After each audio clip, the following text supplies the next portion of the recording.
Like Germany, what is happening? You tell me. ഏറ്റവും വലിയൊരു കാര്യം എന്ന് പറയുന്നത് recession is something which they talk about.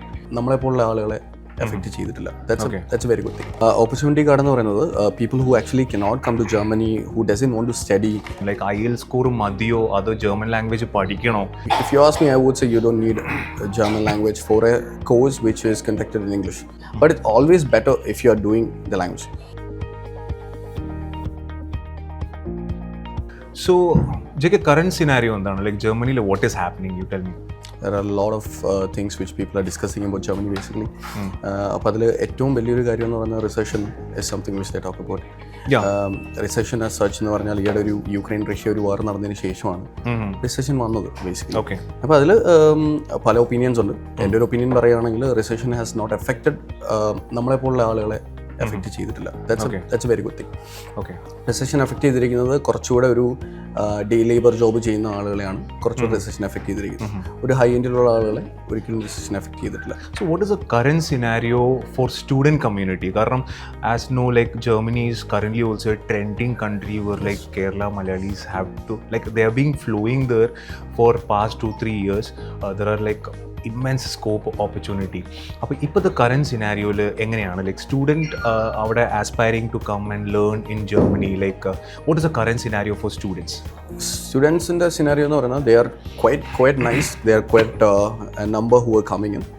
Comparing to before, so I went to Germany like 7 years ago, and comparing to that, if either city level we can see a lot of students who are blooming over there. That's quite nice, which also shows that Germany is getting better and better every day. I can tell you one thing about this pact which Modi made recently with Olaf Scholz. So he's the guy in Germany. So they made a pact in such a way that ഇതിന് മുമ്പേ 20,000 students അല്ലെങ്കിൽ 20,000 ആളുകളായിരുന്നു recruit ചെയ്തുകൊണ്ടിരുന്നത് Germany per year. They have made it to 90,000. So which basically means Germany needs people who are skilled laborers. So we are the ones who is that, which means students have a very high scope in Germany. Awesome. So one thing the students aspire to get in is like public universities, and definitely there are a lot of scope in private as well. But having said that, Germany is known for a place where students can learn for free. Like avade oru free education aanennalladana avaduthe oru highlight. Then there are hospital, there are nursing opportunities, there are like other many verticals where like students and even the study students who are aspiring for getting a job also they have opportunity. Even latest they have brought in some opportunity card also. Yes. So let's talk about that. Like what the latest opportunity card, we can talk a little bit about that. Then yes, we can get on to the next. Yes. Opportunity card എന്ന് പറയുന്നത് people who actually cannot come to Germany, who doesn't want to study, അങ്ങനെ house building ചെയ്യാൻ താല്പര്യമില്ലാത്തവർക്ക് വേണ്ടി ഒരു job സെർച്ചിന് വേണ്ടി കിട്ടുന്ന ഒരു immediate pass through ആണ് ഓപ്പർച്യൂണിറ്റി കാർഡ് എന്ന് പറയുന്നത്. So it has some requirements. നമുക്കൊരു ലാംഗ്വേജ് റിക്വയർമെൻറ്റ് ഉണ്ട്, അതുപോലെ തന്നെ നമ്മുടെ എഡ്യൂക്കേഷണൽ റിക്വയർമെൻറ്റ് ഉണ്ട്, ഫിനാൻഷ്യൽ കുറച്ച് റിക്വയർമെൻറ്റ്സ് ഉണ്ട്. ഇതൊക്കെ നമ്മൾ മീറ്റ് ആകുകയാണെങ്കിൽ നമുക്കൊരു 1 ഇയറിലേക്ക് ഒരു വീസ ഗ്രാൻഡ് ചെയ്യും. ആ വീസയാണ് നമ്മൾ ഓപ്പർച്യൂണിറ്റി കാർഡ് എന്ന് പറയുന്നത്. അപ്പോൾ ആ വീസ കിട്ടിയതിന് ശേഷം നമ്മൾ ജർമ്മനി വന്നിട്ട് നമുക്ക് ഈസി ആയിട്ട് ജോബ് സെർച്ച് ചെയ്യാൻ സാധിക്കും. ആ ജോബ് സെർച്ച് ചെയ്യുന്ന ആ ഒരു ടൈം പീരീഡിൽ ജോബ് ഫൈൻഡ് ചെയ്ത് കഴിഞ്ഞാൽ we can convert the visa directly into a job visa and eventually end up having a career in Germany. It's a very good option. Awesome. So still, like, what is the eligibility criteria? Because lot of students are still having that confusion, like IELTS score madiyo other German language padikano.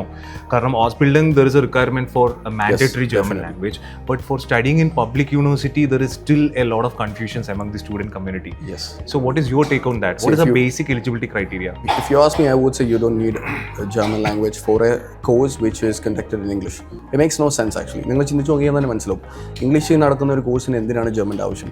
നിങ്ങൾക്ക് German ആവശ്യം വരുന്നത് നിങ്ങൾ course complete ചെയ്തതിന് ശേഷം eventually when you start searching for a job probably the companies would ask for German language. പക്ഷേ എല്ലാ കമ്പനീസും ചോദിക്കില്ല. അത് depends on the company. Actually depends on the company, depends on your field. So as such പറയുകയാണെങ്കിൽ German ലാംഗ്വേജിൻ്റെ ആവശ്യമില്ല. But it's always better if you are doing the language. നമ്മൾ നോക്കിക്കഴിഞ്ഞാൽ തന്നെ കേരളത്തിൽ വന്ന് വർക്ക് ചെയ്യുന്നവർക്ക് എപ്പോഴും മലയാളം അറിയുന്നത് it's always an advantage. Similarly, like English for example, yeah. Okay. So it's similar. So if you're in Germany, it's always better to know the language, but it's not a mandatory thing. Okay. And the another question is like there are different levels of languages. Like there is A1, A2, B1, B2, and certain proficiency is required to even for getting a part-time job. So ഒരുപാട് Malayali students, even ജർമ്മനിയിലുള്ള Malayali students തന്നെ they are kind of taking a lot of videos and putting up as influencers saying that ഇവിടെ language പഠിക്കാതെ വരണ്ട, നിങ്ങൾ പെട്ടുപോകും, പിന്നെ നാട്ടിൽ നിന്ന് തന്നെ ലാംഗ്വേജ് പഠിച്ചിട്ട് വരുന്ന പിള്ളേർക്ക് മാത്രമേ ഇവിടെ സ്കോപ്പ് ഉള്ളൂ. സോ അതിൻ്റെ ഒരു റിയാലിറ്റി എന്താണ്? See, that's a living example. I'm a living example who did no A1 no A2, nothing. German ABCD അറിയാതെ പോയ ഒരാളാണ് ഞാൻ actually. But I survived over there. It's not like it's going to be a very smooth cake walk. Difficulty ഉണ്ടാവും definitely നമ്മൾ അങ്ങോട്ട് പോകുമ്പോഴത്തേക്കും. അപ്പോൾ അതിൻ്റെ ഡിഫിക്കൽട്ടി എന്ന് പറയുന്ന ലാംഗ്വേജ് അറിയാതെ നിൽക്കുമ്പോഴത്തേക്കും നമുക്ക് ഉള്ള ഓപ്ഷൻസ് കുറച്ച് റെസ്ട്രിക്റ്റഡ് ആവും. So if you get 100 jobs when you know the language, you may get maybe 10 jobs when you don't know the language. ഇപ്പം ബർഗർ കിങ് അല്ലെങ്കിൽ മെക്ഡോണൾഡ്സ് പോലെ സ്ഥലങ്ങളിൽ ബാക്ക് എൻഡിൽ നിന്ന് വർക്ക് ചെയ്യാനാണെങ്കിൽ you don't need a language because you are not talking to anybody. But if you are a cashier for example you need a language. So അപ്പോൾ അതിൻ്റെ difference എന്ന് പറയുന്നത് ലാംഗ്വേജ് ഉള്ളവർക്ക് obviously the pay will be higher because the cashier gets maybe 14 euros per hour. But the guy in the back end will be getting maybe 12.5. That's a minimum wage. Okay. So that's a main difference when you know the language. Okay.